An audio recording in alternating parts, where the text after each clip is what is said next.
বছরের প্রথমেই অনেকগুলো বিয়েবাড়ির নিমন্ত্রণ পড়ে গিয়েছে, তার মধ্যে ফার্স্ট বিয়েবাড়ির নিমন্ত্রণ খাওয়া কমপ্লিট, সেগুলোর ভিডিও তোমাদের সাথে শেয়ার করা কমপ্লিট।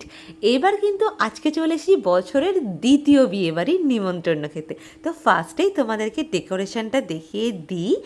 দেখতেই পাচ্ছ কতটা সুন্দর করে সাজানো রয়েছে, কিন্তু একটা কথা বলি, এই যে ডেকোরেশনটা হয়েছে আরও ভালো হতো, বাট এত বৃষ্টি হয়েছে, এত বৃষ্টি হয়েছে কি বলবো। মানে এই দিন যাদের বিয়ে ছিল না, মানে সিরিয়াসলি এত খারাপ লাগছে যে কিছু করার নেই। তো চলো এবার তোমাদেরকে আইটেমগুলো শেয়ার করি। এই যে দেখতে পাচ্ছ যে আইটেমটা, এটা করেছিল ড্রাই চিলি চিকেনের মতো, বা ডায়েট চিলি চিকেনটা হয়নি। আর এটা বেবিকর্ন, এখানে ফুচকা স্টল ছিল, আর তারপরে ছিল হচ্ছে যে আইসক্রিমের স্টল। বাট আমি তো ফুচকা খেতে ভীষণই ভালোবাসি, তোমরা জানো গাইস, কিন্তু হোমিওপ্যাথি ওষুধ চলছে, যার জন্য আমি কিন্তু একেবারেই খেতে পারিনি ফুচকা, এত খারাপ লাগছে। এইবার চলো আজকে কি কি মেনু হয়েছে সেটাই তোমাদের সাথে শেয়ার করি। প্রথমেই দেখতে পাচ্ছ যে এখানে কড়াইশুঁটির কচুরি দিয়ে দিয়েছে আর চানা মশলা দিয়ে দিয়েছে।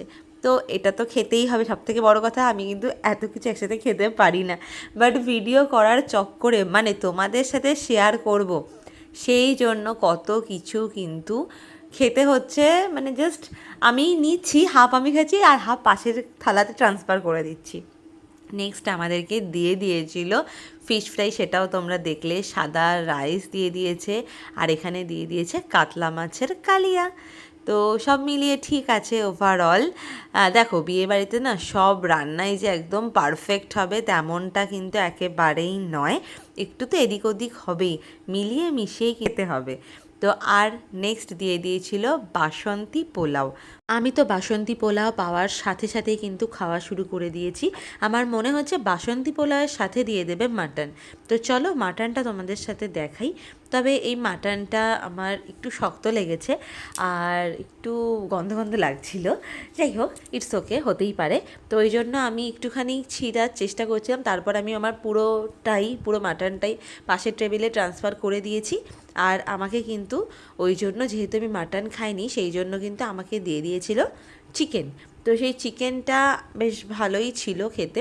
আর বাসন্তী পোলাওটা মোটামুটি ইটস ওকে, ওভারঅল সমস্ত কিছু মিলিয়ে মিশিয়ে অ্যাভারেজ লেগেছে আমার এই বিয়েবাড়ির মেনুগুলো। মানে মেনুগুলো তো খুবই ভালো ছিল, তবে খাবারগুলো কিন্তু আমার অ্যাভারেজ লেগেছে।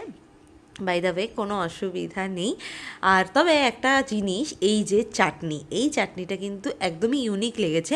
কেননা আমি কিন্তু এতগুলো তো বিয়েবাড়ি খাওয়া দাওয়া হয়, বেশি নিমন্ত্রণ পাই না ঠিকই, কিন্তু তো যেইটুকুনি পাই তখনই কিন্তু এইসব দেখতে পাই না। তো এই যে বিয়েবাড়িটা এসেছি, এখানে কিন্তু দেখো একদম সবজি দিয়ে, একদম সবজি দিয়ে কিন্তু চাটনিটা বানিয়েছে। তো ঠিক আছে, অ্যাভারেজ লেগেছে, চাটনিটাও যে খুব একটা ভালো লেগেছে তা নয়। লাস্টে ছিল চাটনি, ছিল পাঁপড় আর মিষ্টি। তো এগুলো তো আমি নিইনি আর। আর তারপরে কিন্তু আমি নিয়েছিলাম ওই আইসক্রিম স্টল থেকে দুটো মতন আইসক্রিম নিয়েছিলাম। তো আমার কিন্তু খাওয়া কমপ্লিট হয়ে গিয়েছে। তো তোমাদেরকে ভিডিওটা কীরকম লাগলো, আর বৃষ্টির দিনে তোমরা কারা কারা ইনভাইট পেয়েছিলে সেটাও কিন্তু আমাকে জানাতে ভুলে যেও না। ততক্ষণের জন্য টাটা, বাই বাই।